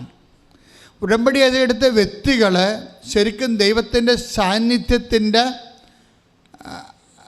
സാന്നിധ്യം ഉറപ്പ് വരുത്തുന്ന, അല്ലെങ്കിൽ സാന്നിധ്യത്തിന് വേണ്ടി കൊതിയോടെ കാത്തിരിക്കാൻ നമ്മൾക്ക് ഉറപ്പ് നൽകുന്ന ഒരു പ്രാർത്ഥനയാണ്. കാര്യം നമ്മളെപ്പോഴും ചിന്തിക്കണ ദൈവത്തിൻ്റെ അനുഗ്രഹങ്ങൾ മതി, ദൈവം കൂടെ വരണ്ട എന്നാണ് ചിന്തിക്കുന്നത്. പക്ഷെ ചില കാര്യങ്ങൾക്ക് ദൈവത്തിൻ്റെ അനുഗ്രഹങ്ങൾ പോരാണ്ട് വരും. എന്താ കാര്യം? നമ്മുടെ മെരിറ്റുകൾ അസ്തമിക്കുന്നിടത്ത് വെച്ച് ഗ്രേസ് വർക്ക് ചെയ്യത്തുള്ളൂ. എഫേസ്യസ് 2:8 പറയാം, not by merit but by grace. അപ്പോൾ നമ്മളുടെ മെരിറ്റുകൾ അസ്തമിക്കുന്ന സ്ഥലമുണ്ട്, നമ്മുടെ യോഗ്യതകൾ അസ്തമിക്കുന്ന സ്ഥലമുണ്ട്. ആ യോഗ്യതകൾ അസ്തമിക്കുന്ന സ്ഥലത്ത് പിന്നെന്താ വർക്ക് ചെയ്യാൻ സാധ്യതയുള്ളത്? ഗ്രേസാണ് വർക്ക് ചെയ്യണത്, കൃപയാണ് വർക്ക് ചെയ്യണത്. യെശയ്യാ 55:6. യെശയ്യാ 55:6. കർത്താവിനെ കണ്ടെത്താൻ കഴിയുന്ന, പറഞ്ഞ കർത്താവിനെ കണ്ടെത്താൻ കഴിയുന്ന, കർത്താവിനെ കണ്ടെത്താൻ കഴിയുന്ന ഇപ്പോൾ തന്നെ അവിടുത്തെ അന്വേഷിക്കുവിൻ. അവിടുന്ന് അരികെയുള്ളപ്പോൾ അവിടുത്തെ വിളിക്കുവിൻ. Praise the Lord. അതായത് ഉടമ്പടിയിലുള്ള ഏറ്റവും വലിയ പാക്കേജ് പ്രോമിസ് പ്രസൻസ് ഓഫ് ഗോഡാണ്. അതാണ് കർത്താവിനെ കണ്ടെത്താൻ കഴിയുന്ന ഇപ്പോൾ എന്ന് പറയുന്നത്. ഉടമ്പടി എടുത്ത എല്ലാ വ്യക്തികൾക്കും ഈ അവകാശമുണ്ട്. അപ്പം നിങ്ങളുടെ IELTS അല്ലെങ്കിൽ വസ്തുവിൽപ്പന അല്ലെങ്കിൽ വീട് വെപ്പ് എന്നുള്ള ഒരു കൊച്ചു മിനിമം പ്രോഗ്രാമിൽ നിന്ന് മനസ്സിനെ സ്വതന്ത്രമാക്കണം. അതൊക്കെ ഓട്ടോമാറ്റിക്കായിട്ട് നടക്കും, അതിൻ്റെ അപ്പുറത്ത് നടക്കും. പക്ഷെ നിങ്ങൾ എന്താണ് മനസ്സിൽ വെക്കേണ്ടത്? ഉടമ്പടി പുതുക്കി കൊണ്ടിരിക്കുന്നവർ പ്രത്യേകം ശ്രദ്ധിക്കണം. അവരെ ചെയ്യേണ്ടത് പ്രസൻസ് ഓഫ് ഗോഡിനാണ് കൂടുതൽ പ്രാധാന്യം കൊടുക്കേണ്ടത്. പ്രസൻസ് ഓഫ് ഗോഡിന് കൊടുത്തു കഴിഞ്ഞാൽ എന്താ പറഞ്ഞാൽ അത് മെറിറ്റിലല്ല വർക്ക് ചെയ്യണത്, ഗ്രേസിലാണ് വർക്ക് ചെയ്യണത്. ഇപ്പം ഇപ്പം അനാർക്കിൻ്റെ മല്ലന്മാരെക്കുറിച്ച് പറയേണ്ടത് ബൈബിള്. അനാർക്കിൻ്റെ മല്ലന്മാർ എന്താ, ഈ മോശ ജോഷുവയെ ഒക്കെ കാനാൻ ദേശം ഒറ്റുനോക്കാൻ വേണ്ടി വിട്ടില്ല. അവർ കീഴടക്കാൻ പോണ ദേശങ്ങളിലെ ജനങ്ങളുടെ വലിപ്പവും അവിടുത്തെ കൃഷിയും അവിടുത്തെ കോട്ടകളും സൈന്യവും തങ്ങൾക്ക് അവരെ കീഴടക്കാൻ പറ്റുമോ ഇല്ലയെന്നറിയാൻ വേണ്ടി ഒരു സ്പൈ വർക്ക് ചെയ്യാൻ വേണ്ടി മോസസ് വിടും. അപ്പോൾ മോസസ് വിടുമ്പോൾ അത് ഇവർ കാനാൻ ദേശത്തൂടെയൊക്കെ സഞ്ചരിച്ചിട്ട് പേടിച്ച് അരണ്ട് ഇവരിവിടെ വരും. എന്നുവെച്ചാൽ പറയും രാക്ഷസന്മാരാണ് അവിടെ ഉള്ളത്, അനാർക്കിൻ്റെ സന്താനങ്ങൾ അവിടെ ഉണ്ട്. അനാർക്ക് മല്ലനാണ്. പണ്ട് മല്ലന്മാർക്ക് പുരാതന മല്ലന്മാരുണ്ടല്ലോ ബൈബിളിൽ. അപ്പോൾ 8 അടി 9 അടിയൊക്കെയുള്ള മനുഷ്യർ, അത്തരം മനുഷ്യരെ അവരെ കണ്ടപ്പോൾ ഞങ്ങൾക്ക് തോന്നിയത് ഞങ്ങളെ വിട്ടിലാണെന്നാണ് തോന്നിയത്. അവർക്കും അങ്ങനെ തോന്നിക്കാണുമെന്ന് ഞങ്ങളെ കണ്ടപ്പോൾ. ഈ വിട്ടിലൊക്കെ എവിടെ പോകണമെന്ന് പിടിച്ചു തീരാൻ പറ്റില്ല, പേടിയാണെന്ന്. അപ്പോൾ നമുക്കത് അവിടെ അടുക്കാൻ പറ്റത്തില്ലെന്ന് പറയും. അപ്പം അടുക്കാൻ പറ്റത്തില്ലെന്ന് പറയുമ്പോൾ കലേബ് പറയുന്ന ഒരു വാക്കുണ്ട്, ഇത് മെറിറ്റിൽ വർക്ക് ചെയ്യത്തില്ല, പക്ഷേ ഗ്രേസിൽ വർക്ക് ചെയ്യും. കർത്താവ് അവരെ നമുക്ക് ഏൽപ്പിച്ച് തരുമെന്ന്. അതാണ് സംഭവം. അപ്പം നിനക്ക് അടുക്കാൻ പറ്റാത്ത സ്ഥലത്തേക്ക് കഴിഞ്ഞ ദിവസങ്ങളിൽ അരുൺ ഒരു സാക്ഷ്യം പറഞ്ഞ്. അരുണിൻ്റെ സാക്ഷ്യം എന്ന് വെച്ചാൽ അരുൺ ഒരു എൻജിനീയർ, അവൻ ഉടമ്പടി കൃത്യമായിട്ട് ഷാർപ്പായിട്ട് ഉടമ്പടി ഫോളോ ചെയ്യുന്ന ആളാണ്. അതിൻ്റെ വചനങ്ങളും അതിൻ്റെ നടപടിക്രമങ്ങളും അതിൻ്റെ പ്രവൃത്തി എല്ലാം കൃത്യമായിട്ട് ഫോളോ ചെയ്യുന്നതാണ്. അപ്പോൾ അവനെ തൽക്കാലത്തേക്ക് ഒരു ഓവർസിയർ സൂപ്പർവൈസറായിട്ടൊരു കമ്പനിയിൽ നിയമിച്ച് കഴിയുമ്പോൾ മദ്രാസിലെ ആ കമ്പനിയുടെ അപ്പുറത്ത് R&D എന്നും പറഞ്ഞ് വേറൊരു സെക്ഷനുണ്ട്. അവിടെ ആർക്കും പോകാൻ പറ്റത്തില്ല. അരുൺ വർക്ക് ചെയ്യുന്നത് ഒരു സൂപ്പർവൈസറായിട്ടൊരു കമ്പനിയിൽ. ആ കമ്പനിയുടെ ഓപ്പോസിറ്റായിട്ട് R&D എന്നും പറഞ്ഞൊരു വലിയ ഹെഡിങ് എഴുതിയിട്ടുണ്ട് അവിടെ. അത് ഭയങ്കര പ്ലാന്റാണ്, റിസർച്ച്. അതായത് അവിടെ ചെല്ലാൻ ആർക്കും പറ്റത്തില്ല. അപ്പോൾ ഇവൻ പറയും, കർത്താവിനോട് പറയും, കർത്താവേ എനിക്കവിടെ പോകണമല്ല എന്ന് പറയും. ഞാനൊത്തിരി കൊതിച്ചിട്ടുണ്ട്, അവൻ എൻജിനീയറല്ലേ, അപ്പോൾ എനിക്കവിടെ പോകണം. പക്ഷേ എനിക്കവിടെ പറയാനോ ചോദിക്കാനോ അവിടെ കൊണ്ട് എത്തിക്കാനോ മെറിറ്റ് എനിക്കില്ല. എൻ്റെ കർത്താവ് എന്നെ സഹായിക്കണമെന്ന് പറയും. ഉടനെ R&D എന്ന് പറയുന്നത് എന്താണ്? റിസർച്ച് ആൻഡ് ഡെവലപ്മെൻറ്റാണ്. അത് ഉന്നതമായ ശമ്പളത്തിൽ സയൻറ്റിസ്റ്റുകൾ വർക്ക് ചെയ്യുന്ന സ്ഥലമാണത്. ഒറ്റ മാസം കൊണ്ട് അവന് അരുണിന് കർത്താവ് അവിടെ ജോലി കൊടുക്കും. അത് നമ്മൾ ഞെട്ടിപ്പോവാൻ സാക്ഷ്യം കേട്ട് കഴിഞ്ഞാൽ നല്ല സൂപ്പർ സാക്ഷ്യമാണ്. അവൻ ആഗ്രഹിച്ച് ഈ ബോർഡ്, ഇപ്പം ഞാനും പറയണം, ഈ ബോർഡ് അവനെ കാണിച്ചത് കർത്താവാണ്. കാര്യം എന്താണ്? നീ കാണിക്കുന്ന ജനതയെ ഞാൻ നിനക്ക് തരും. എന്ന് വെച്ച് കഴിഞ്ഞാൽ അതൊരു ആക്രാന്തമല്ല, മറിച്ച് അവൻ്റെ കലിബർ അനുസരിച്ച് അവനെ കിട്ടാനുള്ള അവകാശമുള്ള ഇടമാണത്. അപ്പം അത് അവൻ ആഗ്രഹിക്കുന്നത് കർത്താവിലാണ് ആഗ്രഹിക്കുന്നത്. അതാണ്. അതായത് അപ്പോൾ അനാർക്കിൻ്റെ മല്ലന്മാർ, വലിയ എൻജിനീയർമാരായിട്ടുള്ള മല്ലന്മാരാണത് കൈകാര്യം ചെയ്യണത്. ഇവൻ അവിടെ അശുവാണ്. പക്ഷേ അവൻ കർത്താവിനോട് ചോദിക്കുമ്പോൾ അവിടെ 6-ാം ഡിയിൽ വർക്ക് ചെയ്യാൻ കർത്താവ് അവന് ഒറ്റ മാസം കൊണ്ട് അവസരം കൊടുക്കുന്നത്. നിങ്ങൾ ആ സാക്ഷ്യം രണ്ടാമത് കേൾക്കണം, നല്ലതായിരിക്കും തോന്നണം. കാര്യം ബൈബിളിൽ അന്ന് പറഞ്ഞത് തന്നെയാണ് ബൈബിൾ ഇന്നും പറയണത്, മാറ്റി പറയത്തില്ല. ബൈബിളിൻ്റെ ഗുണം അതാണ്. അതുകൊണ്ട്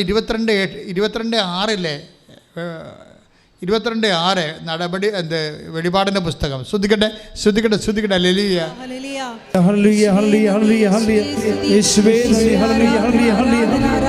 വെളിപാട് 22:6. അവൻ എന്നോട് പറഞ്ഞു, ഈ വചനങ്ങൾ വിശ്വാസയോഗ്യവും സത്യവുമാണ്. വെളിപാട് 22:6 അവൻ എന്നോട് പറഞ്ഞു. ഏറ്റവും പറഞ്ഞേ, അവൻ എന്നോട് പറഞ്ഞു, ഈ വചനങ്ങള് വിശ്വാസയോഗ്യവും സത്യവുമാണ്. അപ്പൊ വചനം ഒരിക്കലും മാറ്റി പറയത്തില്ല. അന്ന് 4000 കൊല്ലം മുമ്പ് എന്ത് പറഞ്ഞു അത് തന്നെ ഇപ്പോഴും പറയണത്. അനാർക്കിന് പകരം എഞ്ചിനീയർ ആണെന്നേ വ്യത്യാസമുള്ളൂ. കാലം മാറുമ്പോൾ ഉള്ള വ്യത്യാസമേ ഉള്ളൂ.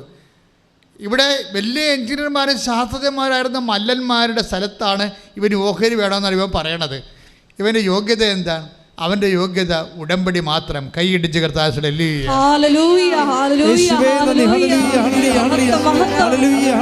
അരുണ്ട ഈ സാക്ഷ്യങ്ങളെല്ലാം നമ്മളെ കൊണ്ട് എത്തിക്കുന്നത് പ്രസൻസ് ഓഫ് ഗോഡിലാണ്.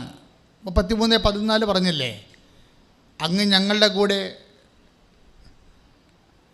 ഞാൻ നിങ്ങളുടെ കൂടെ, വേറെവർ യു ഗോ, എവിടെ പോയാലും ഞാൻ നിങ്ങളുടെ കൂടെ വരും. അങ്ങനെ വന്ന് ഈശോ വാങ്ങിച്ച് കൊടുത്തൊരു ജോലിയാണത്. അതിനെക്കുറിച്ച് അവൻ കോൺഫിഡൻഷ്യലാണ് ആ കാര്യത്തിൽ. പക്ഷേ എന്താണ്, അന്ന് തന്നെ ഈ വചനത്തെക്കുറിച്ച്, ഈ വചനം ആദ്യം രൂപപ്പെട്ട് വന്ന സമയത്ത് തന്നെ ഇതിൻ്റെ റിസൾട്ട് പറയുന്നുണ്ട്. മോസസ് ഉടനെ, ഇത് മോസസിൻ്റെ ചെവിയിലെത്തുമ്പോൾ മോസസ് ഉടനെ പറയും ദൈവത്തോട്, ഞാൻ നിങ്ങളുടെ കൂടെ വരുമെന്ന് പറയുമ്പോൾ അതിൻ്റെ ഒരു റിസൾട്ട് എന്താണെന്ന് മോസസ് പറയും. എന്താ പറയണത്? അങ്ങ് ഞങ്ങളുടെ കൂടെ വരുമെന്നാണോ പറയണത്?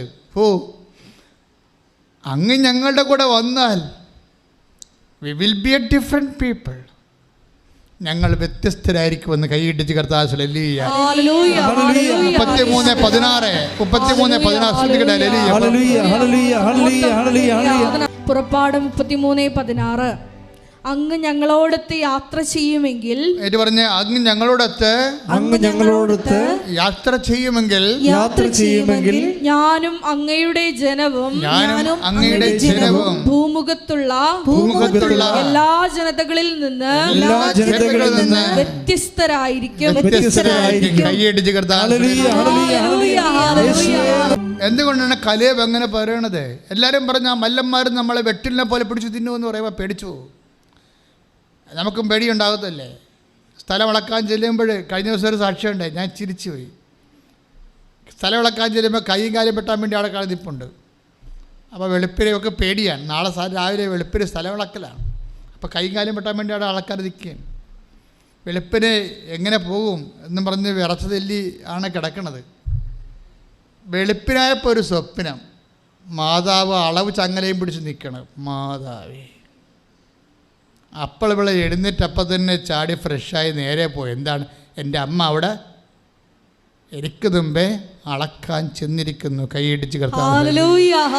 അപ്പം കലേബാണ് ഇവിടെ ജോഷുവയുടെ കൂടെ ഉണ്ടായിരുന്നത്. വേറെ കുറേ ആൾക്കാരുണ്ടായിരുന്നു. അവരെല്ലാം മുട്ട് തല്ലിപ്പോയി, കൈവറച്ച് പോയി, നാക്കിറങ്ങിപ്പോയി. ഞങ്ങൾ പോകത്തില്ല, അവർ നമ്മളെ കൊന്നുകളയും, വിട്ടിലിനെ പോലെ തിന്നുകളയെന്ന് പറയുമ്പോൾ കലേബ് പറയും, നോ, കർത്താവ് അവരെ നമ്മുടെ കയ്യിൽ, എത്ര മല്ലന്മാരായാലും ശരി, കർത്താവ് അവരെ നമ്മുടെ കയ്യിൽ ഏൽപ്പിച്ച് തരുമെന്ന് പറയും. ഇതിനെക്കുറിച്ച് പിന്നീട് സംഖ്യയിൽ മോസസ് പറയും, കലേബിനെക്കുറിച്ച് കമൻറ്റ് ചെയ്യുന്നുണ്ട്. The spirit that led Caleb was different and we are towards that spirit. കലേബിനെ നയിച്ച ആത്മാവ് വ്യത്യസ്തമായിരുന്നെന്ന്. വ്യത്യസ്തം, ഡിഫറെൻറ്റ്. സംഖ്യാപുസ്തകത്തിലുള്ളതാണ്. സംഖ്യാപുസ്തകം 14:24. ശ്രുതികട്ടെ ശ്രുതികട്ടെ. ഹല്ലേലൂയ. ഹല്ലേലൂയ ഹല്ലേലൂയ ഹല്ലേലൂയ ഹല്ലേലൂയ യേശുവേ. 14:24. സംഖ്യ 14:24. എന്നെ നിന്ദിച്ചവരാരും അത് കാണുകയില്ല. പറഞ്ഞോ, എന്നെ നിന്ദിച്ചവരാരും എന്നെ നിന്ദിച്ചവരാരും അത് കാണുകയില്ല. അത് കാണുകയില്ല. എന്നാൽ എന്റെ ദാസനായ കാലേബിനെ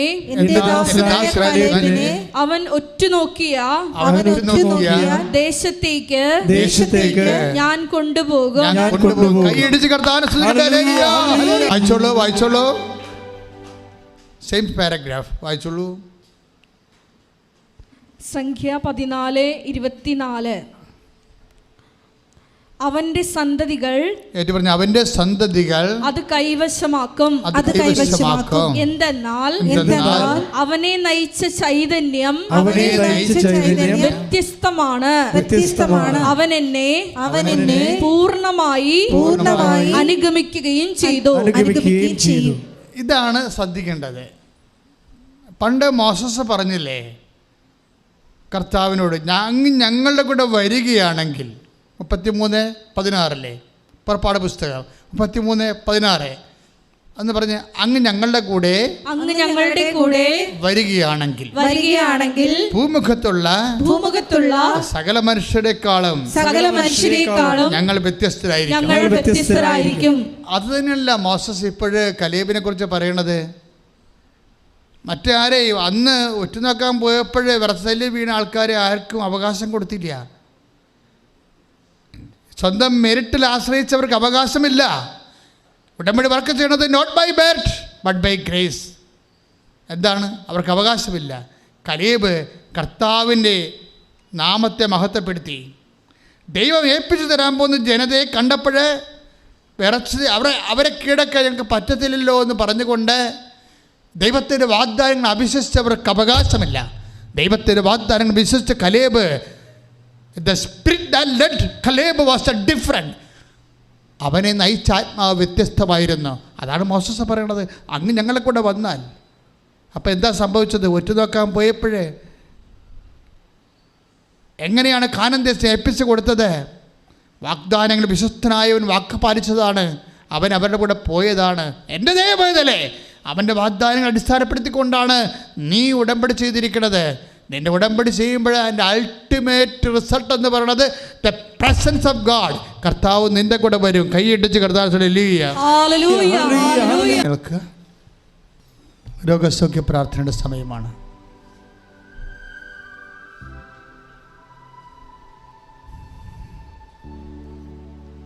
ഒരു നിമിഷം മൗനമായി.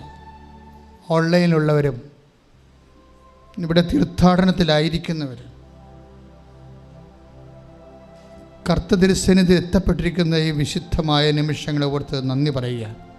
സ്തുതിക്കട്ടെ സ്തുതിക്കട്ടെ. ഹല്ലേലൂയ. ഹല്ലേലൂയ ഹല്ലേലൂയ ഹല്ലേലൂയ ഹല്ലേലൂയ യേശുവേ ആരാധന ആരാധന ആരാധന ഹല്ലേലൂയ ഹല്ലേലൂയ ഹല്ലേലൂയ ഹല്ലേലൂയ യേശുവേ സ്തുതി ഹല്ലേലൂയ.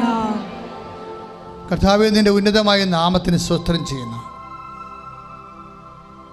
കർത്താവേ, നിൻ്റെ വിശുദ്ധ പൗരോഹിത്യത്തെ മഹത്വപ്പെടുത്തണമെന്ന് പ്രാർത്ഥിക്കുന്നു. കർത്താവേ, സഭയിലുള്ള സാന്നിധ്യം പ്രകടമാക്കണമേ. ആ സാന്നിധ്യം ഓരോ മക്കൾക്കും സംലഭ്യമാക്കണമേ. കർത്താവേ, നിൻ്റെ തിരുമുറുപാർന്ന വലതുകരം, അണിപ്പെടുതാർന്ന അത്ഭുതകരം ഓരോ മകൻ്റെ മേലും മകളുടെ മേലും വയ്ക്കണമേ എന്ന് പ്രാർത്ഥിക്കുന്നു. ശ്രദ്ധിക്കട്ടെ.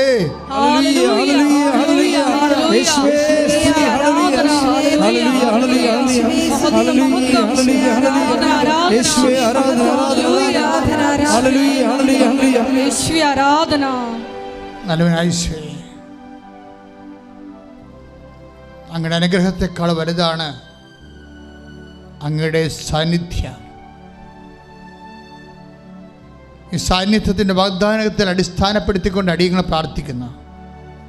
എല്ലാ രോഗികളെയും കർത്താവെ നിൻ്റെ സാന്നിധ്യത്തെ സൗഖ്യമാക്കണമേ.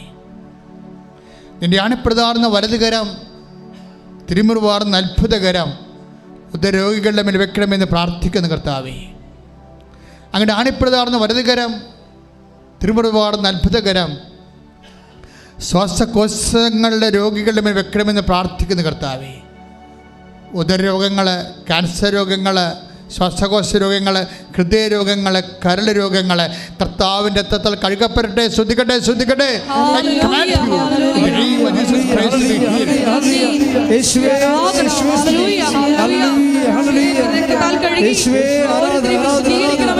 സൗഖ്യത്തിലേക്ക് ആനയിക്കണമേ.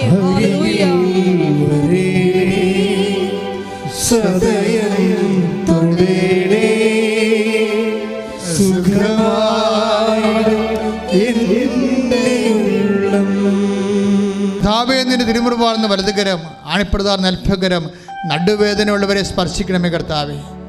നടുവിന് ബെൽറ്റ് കെട്ടിക്കൊണ്ട് നടക്കുന്നവരെ സ്പർശിക്കണേ കർത്താവേ.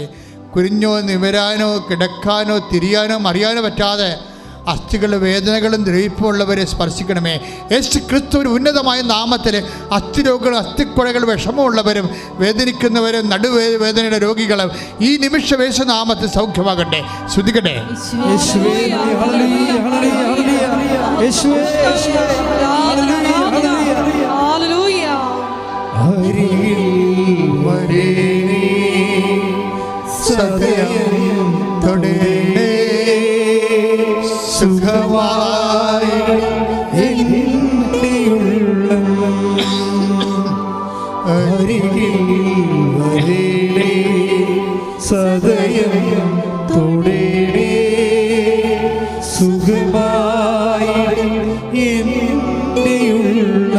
കർത്താവേ, നിന്റെ തിരുമുറിവാർന്ന വലതുകരം, ആണിപ്രധാന അത്ഭുതകരം തൈറോയ്ഡ് രോഗികളുടെ മേൽ തൊണ്ടയിൽ വെക്കണമെന്ന് പ്രാർത്ഥിക്കുന്നു.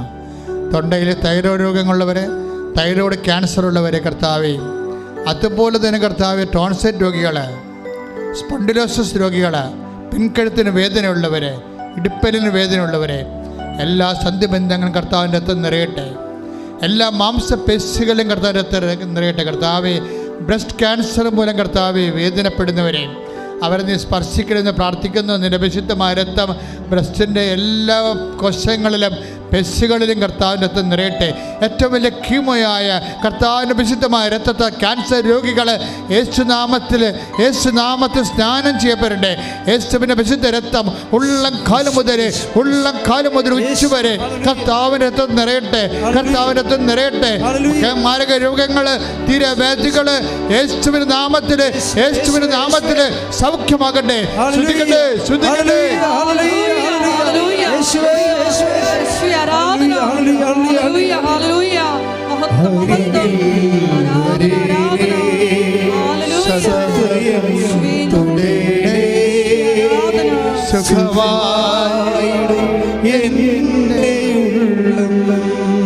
കർത്താവേ, വെള്ളപ്പാണ്ടുള്ളവര്, ശരീരത്തില് ചിരങ്ങും ചൊരികളുമുള്ളവര്, ത്വക്ക് രോഗമുള്ളവര്, വിസർപ്പ രോഗികള്, സോറിയാസിസ് രോഗികള്, കർത്താവേ നിന്റെ വിശുദ്ധമായ രക്തത്താൽ മക്കളെ സ്നാനം ചെയ്യിക്കണമേ കർത്താവേ.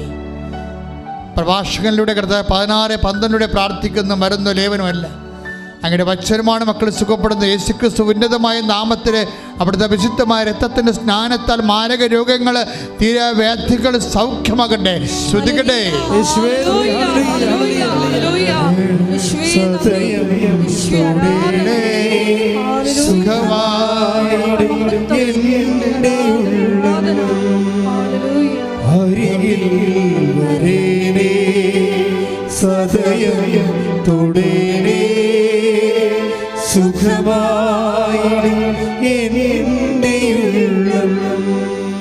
ഉദരാശയത്തിൽ വേദനയുള്ളവരെ പൊക്കിൻ്റെ താഴെ കൈവച്ചുകൊണ്ട് പ്രാർത്ഥിച്ചുകൊണ്ടിരിക്കേണ്ടതാണ്.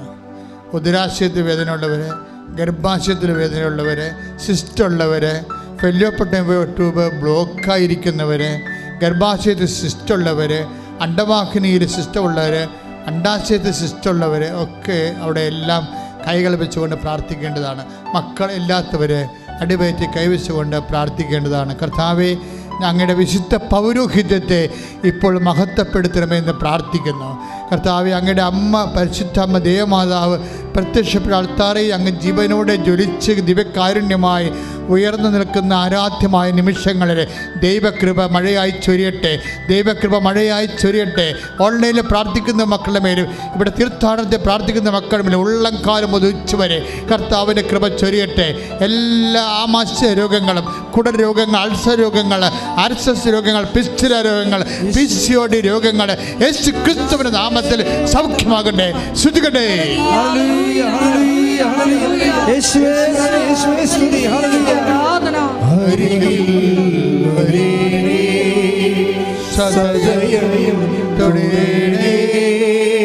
സുഖമായി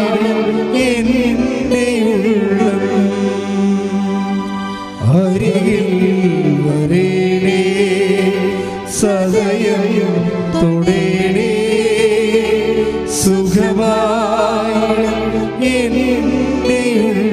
പരിശുദ്ധ പരമദിവ്യകാരുണ്യത്തിന് ആരാധനയും സ്തുതിയും പുകഴ്ചയും ഉണ്ടായിരിക്കട്ടെ. കർത്താവേ, നിന്റെ ഉന്നതമായ നാമത്തിന് സ്വസ്ഥം ചെയ്യുന്ന കരൾ രോഗികളെ സ്പർശിക്കണമേ കർത്താവേ. കളർ വ്യത്യാസമുള്ളവരെ, വീക്കമുള്ളവരെയും സ്പർശിക്കണമേ. ശ്വാസകോശം ചുരുങ്ങിപ്പോകുന്നവരെ സ്പർശിക്കണമേ. ബ്രെയിൻ ചുരുങ്ങിപ്പോകുന്നവരെ സ്പർശിക്കണമേ കർത്താവെ. കിഡ്നി ചുരുങ്ങിപ്പോകുന്നവരെ സ്പർശിക്കണം കർത്താവെ. നിന്റെ വിശുദ്ധമായ രക്തത്താൽ, നിന്റെ വിശുദ്ധമായ വലംകരങ്ങളാൽ കർത്താവേ ചുരുങ്ങിപ്പോകുന്ന മുഴുവൻ അവയവങ്ങളുടെ മേൽ കർത്താവിന്റെ വലതുകരം പതിക്കട്ടെ. I command you in the name of Jesus Christ. യേശുവേ സ്തുതി. ഹല്ലേലൂയ, ഹല്ലേലൂയ, ഹല്ലേലൂയ, ഹല്ലേലൂയ, ഹല്ലേലൂയ. ആരാധന, ആരാധന.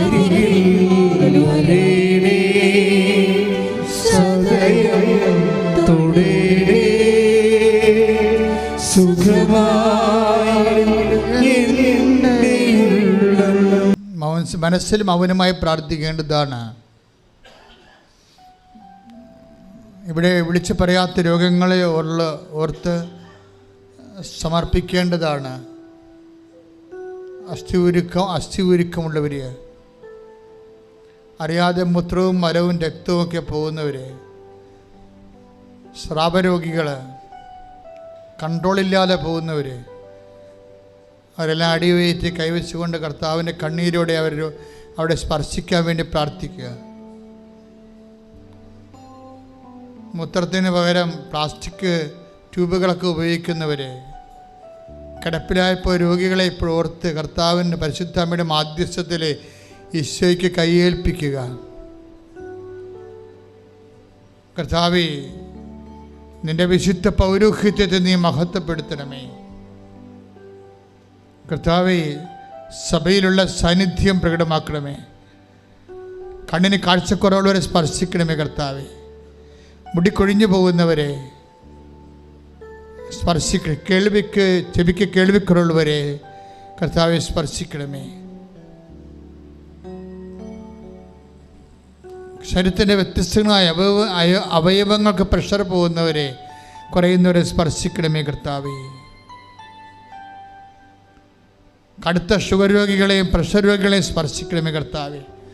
ഉറക്കമില്ലാത്തവരെ സ്പർശിക്കണമേ കർത്താവേ. അടിപ്പിണർ പോലെ വൈദ്യാഘാതം ദൈവികമായ ശക്തി മാരക രോഗങ്ങളെ എടുത്തു മാറ്റട്ടെ. ശ്രുതിക്കട്ടെ. ഹല്ലേലൂയ, ഹല്ലേലൂയ, ഹല്ലേലൂയ, ഹല്ലേലൂയ, ഹല്ലേലൂയ. യേശുവേ ആരാധന, ആരാധന. ഹല്ലേലൂയ, ഹല്ലേലൂയ, ഹല്ലേലൂയ. മഹത്വം, മഹത്വം. ഹല്ലേലൂയ.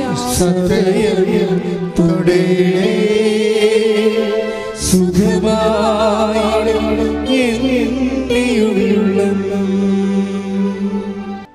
നിങ്ങളുടെ ജീവിതാവസ്ഥകളിലേക്ക് അമ്മമാതാവിൻ്റെ മാധ്യസ്ഥം യാചിച്ച് ഇവിടെയുള്ളവരും ഓൺലൈനിലുള്ളവരും ജാഗ്രത പാലിക്കുക.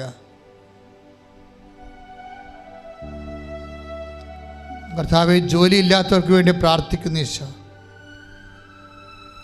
കമ്പനിയിൽ നിന്ന് പിരിച്ചുവിടപ്പെട്ടവരെ, ഏജ് ഓവറായിപ്പോയതിൻ്റെ പേരിൽ തിരിച്ച് വിളിക്കാത്തവരെ, കർത്താവ് വിസയ്ക്കെടുത്ത് പോയിട്ട് വിസിറ്റിംഗ് വിസയ്ക്ക് പോയിട്ട് അവിടെ അകപ്പെട്ട് പോയവരെ, 3 പ്രാവശ്യം പുതുക്കിയതിന് ശേഷം ഇപ്പോൾ വീട്ടിൽ നിന്ന് കാശ് അയച്ചു കൊടുത്തുകൊണ്ട് ഭക്ഷണത്തിനുള്ള കാശ് വീട്ടിൽ നിന്ന് അയച്ചു കൊടുത്തുകൊണ്ട് ഇരിക്കുന്ന അവസ്ഥകൾ. കർത്താവ്, ഈ സെപ്റ്റംബർ ഇൻടേക്കിന് കിട്ടാത്ത അഡ്മിഷൻസ് ജനുവരി ഇൻടേക്കിലേക്ക് വെച്ചിരിക്കുന്നത് എല്ലാം സമർപ്പിക്കുന്ന കർത്താവേ,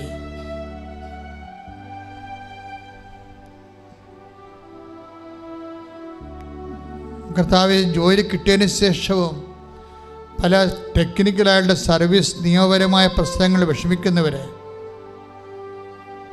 അവരെല്ലാം അങ്ങേക്ക് ഏൽപ്പിക്കുന്ന കർത്താവെ, അർഹതപ്പെട്ട പണം പെൻഷനായാലും മറ്റു വിധത്തിലായാലും കൈമോശം വന്നതും മറ്റുള്ളവർക്ക് കൊടുത്തതും കിട്ടാത്തതിൻ്റെ പേരിൽ വേദനിച്ച്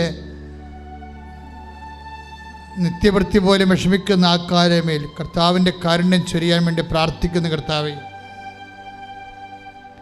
ഇപ്പോൾ പുതുതായിട്ട് പരീക്ഷ എഴുതാൻ പോകുന്ന മക്കൾ, പ്രൊഫഷണൽ പരീക്ഷകൾക്ക് ഒരുങ്ങിക്കൊണ്ടിരിക്കുന്നവർ, അതിൻ്റെ റിസൾട്ട് പ്രതീക്ഷിച്ചുകൊണ്ടിരിക്കുന്നവർ, റീവാലുവേഷന് കൊടുത്തിരിക്കുന്നവർ എല്ലാവരെയും ഏറ്റെടുക്കണമെന്ന് പ്രാർത്ഥിക്കുന്ന കർത്താവെ, വലിയ കടങ്ങളിൽ പെട്ടിരിക്കുന്നവർ, വലിയ കടങ്ങളുടെ ജപ്തി നടപടി നേരിടാൻ പോകുന്നവർ, അതിൻ്റെ പേര് സ്ഥലം വിൽക്കാൻ വേണ്ടി പ്രാർത്ഥിക്കുന്നവർ, സ്ഥലം വിറ്റ് കിട്ടാൻ ആഗ്രഹിക്കുന്നവർ, പാകോടമ്പടി നടക്കാത്തവർ, പാകോടമ്പടി നടക്കാൻ സാങ്കേതികമായ നിയമ തടസ്സമുള്ളവർ, അവരെല്ലാവരും സമർപ്പിച്ച് പ്രാർത്ഥിക്കുന്ന കർത്താവെ, വിവാഹ തടസ്സമുള്ളവർ, വിവാഹം നടക്കാത്തവർ, വിവാഹം നടക്കുന്ന തടസ്സങ്ങൾ, പലതരത്തിലുള്ള തടസ്സങ്ങൾ നിലനിൽക്കുന്നവർ എല്ലാവരും സമർപ്പിച്ചും കർത്താവെ, കേസകപ്പെട്ടിരിക്കുന്നവർ, ജയിലിൽ കിടക്കുന്നവർ, വിദേശത്തും സ്വദേശത്തും ജയിലിൽ കിടക്കുന്നവർ, അവിടെ കണ്ണുനീര് നീ കാണണമെന്ന് പ്രാർത്ഥിക്കുന്ന കർത്താവെ, ദൈവത്തിൻ്റെ കരുണ ചൊരിയട്ടെ.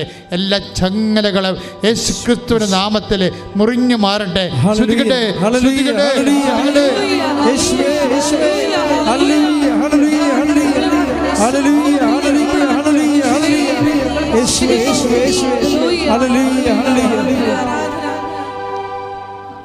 മൗനമായി പ്രാർത്ഥിക്കേണ്ടതാണ്. ജീവിത ദുരിതങ്ങൾ, ജീവിത സഹനങ്ങൾ, സാങ്കേതിക കുരുക്കുകൾ എല്ലാം സമർപ്പിച്ച് മൗനമായി പ്രാർത്ഥിക്കേണ്ട സമയമാണ്. പരിശുദ്ധ അമ്മയുടെ മധ്യസ്ഥയിൽ ദിവ്യകാരുണ്യനാഥൻ്റെ മുമ്പിൽ സമർപ്പിച്ച് പ്രാർത്ഥിക്കാം. നമ്മൾ വിഷമിപ്പിക്കുന്ന എല്ലാ മേഖലകളും ദിവ്യകാരുണ്യ സന്നിധിയിൽ സമർപ്പിച്ചുകൊണ്ട് പരിശുദ്ധ അമ്മയുടെ പ്രത്യക്ഷീകരണത്തിൻ്റെ സാക്ഷിയായി എന്നെയും എൻ്റെ കുടുംബത്തെയും ഉയർത്തണമേ എന്ന് പ്രാർത്ഥിച്ചുകൊണ്ട് ശിരസ്സ് നമിച്ച് നമുക്ക് ദിവ്യകാരുണ്യനാഥൻ്റെ ആശീർവാദം സ്വീകരിക്കാം.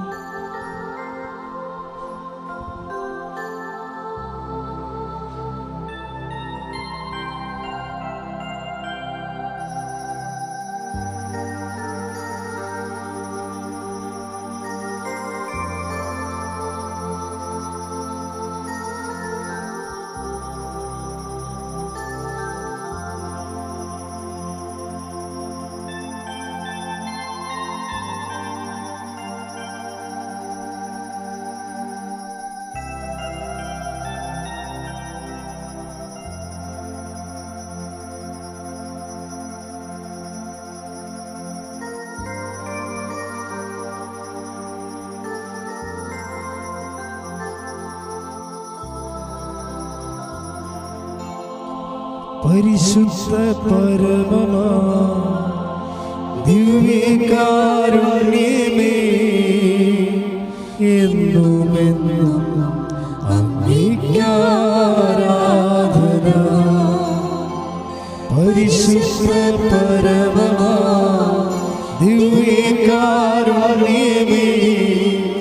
എന്നുമെന്നും അങ്ങേക്ക് ആരാധന.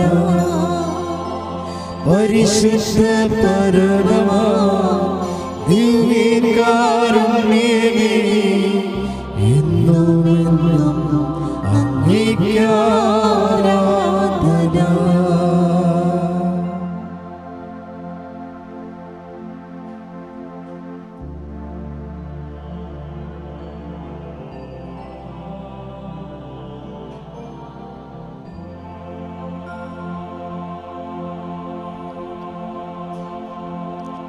ആവേ ആവേ